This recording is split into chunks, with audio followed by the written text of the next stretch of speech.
ہیں۔ امریکہ کو دنیا میں سب سے زیادہ ترقی یافتہ ملک سمجھا جاتا ہے۔ 1990 کی FBI کی رپورٹ کے مطابق عصمت دری یعنی ریپ کے 1,02,555 مقدمات درج کیے گئے۔ اس میں مزید کہا گیا کہ صرف 16% مقدمات کا اندراج ہوا یا ان کی رپورٹ کی گئی۔ یوں 1990 میں پیش آمدہ عصمت دری کے واقعات کی اصل تعداد معلوم کرنے کے لیے 16.100 یعنی 6.25 سے ضرب دی جائے تو وہ 6,40,968 بنتی ہے، اور اگر اس مجموعی تعداد کو سال کے 365 دنوں سے تقسیم کیا جائے تو روزانہ اوسط 1756 نکلتی ہے۔ بعد کی ایک اور رپورٹ کے مطابق امریکہ میں اس برس عصمت دری کے اوسطاً 1900 واقعات روزانہ پیش آئے۔ امریکہ محکمہ انصاف کے نیشنل کرائم سروے بیروے کے اعداد و شمار کے مطابق صرف 1996 میں آبرو ریزی کے 3,07,000 واقعات کی رپورٹ کی گئی، اور یہ اصل تعداد کا صرف 61% تھی۔ اس طرح عصمت دری کے واقعات کی اصل تعداد 9,90,332 بنتی ہے، جو 10 لاکھ کے قریب ہے۔ گویا امریکہ میں اس سال ہر 31 سے 32 سیکنڈ کے بعد عصمت دری کا ایک واقعہ پیش آیا۔ ہو سکتا ہے اب امریکہ میں ایسے گھناؤنے جرائم کا ارتکاب کرنے والے اور دلیر ہو گئے ہوں۔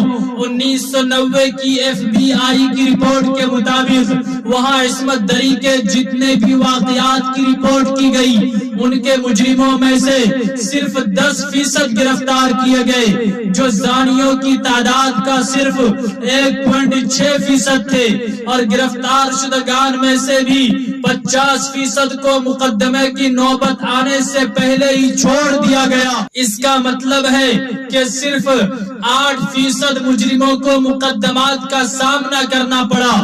دوسرے لفظوں میں اگر ایک شخص 125 مرتبہ یہ جرم کرتا ہے تو اسے صرف ایک بار سزا ملنے کا امکان ہے۔ یہ دوسری رپورٹ کے مطابق 50% لوگ جن کو مقدمات کا سامنا کرنا پڑا انہیں 1 سال سے بھی کم قید کی سزا سنائی گئی۔ اگرچہ امریکہ قانون کے مطابق ایسے جرم کے مرتکب افراد کی سزا 7 سال قید ہے، مگر پہلی دفعہ ایسا گھناؤنا جرم کیے جانے والے کے ساتھ جج نرمی کا رویہ اختیار کرتا ہے۔ ڈراونا تصور کریں کہ ایک شخص 125 دفعہ یہ جرم کرتا ہے اور اس کے مجرم ٹھہرائے جانے کا امکان 1% ہوتا ہے، اور اس میں بھی نصف مرتبہ جج کا رویہ اختیار کرتے ہوئے اسے 1 سال سے بھی یہ فرض کریں امریکہ میں اسلامی شریعت کا نفاذ کیا جاتا ہے۔ جب کوئی شخص کسی عورت کی طرف دیکھا ہے تو وہ اپنی نگاہیں نیچی کر لیتا ہے، اور ہر عورت اسلامی حجاب یعنی پردے میں رہتی ہے، اور اس کا پورا جسم سوائے ہاتھوں اور چہرے کے ڈھکا ہوتا ہے۔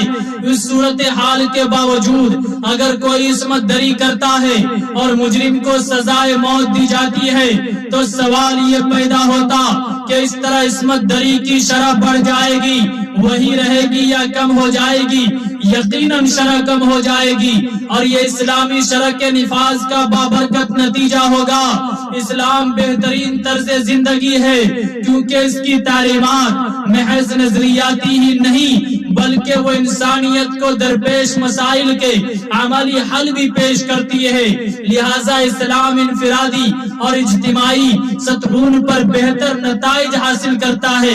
اسلام بہترین طرز زندگی کے نہ کیے مقابل عالمگیر مذہب ہے جو کسی ایک قومی نسل تک محدود نہیں۔ اسی لیے دوسرے مذاہب کے مقابلے میں صرف اسلام ہی ایسا دین ہے جس کو اپنا کر انسان اپنی شاہراہ حیات بالکل سیدھی بنا کر اخروی زندگی میں کامیابی اور کامرانی حاصل کر سکتا ہے، اور اخروی کامیابی ہی حقیقی کامیابی ہے۔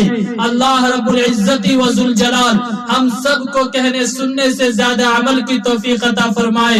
میرے ہاتھ میں علم حق ہے، میرے ذہن میں اجالا، مجھے کون دبا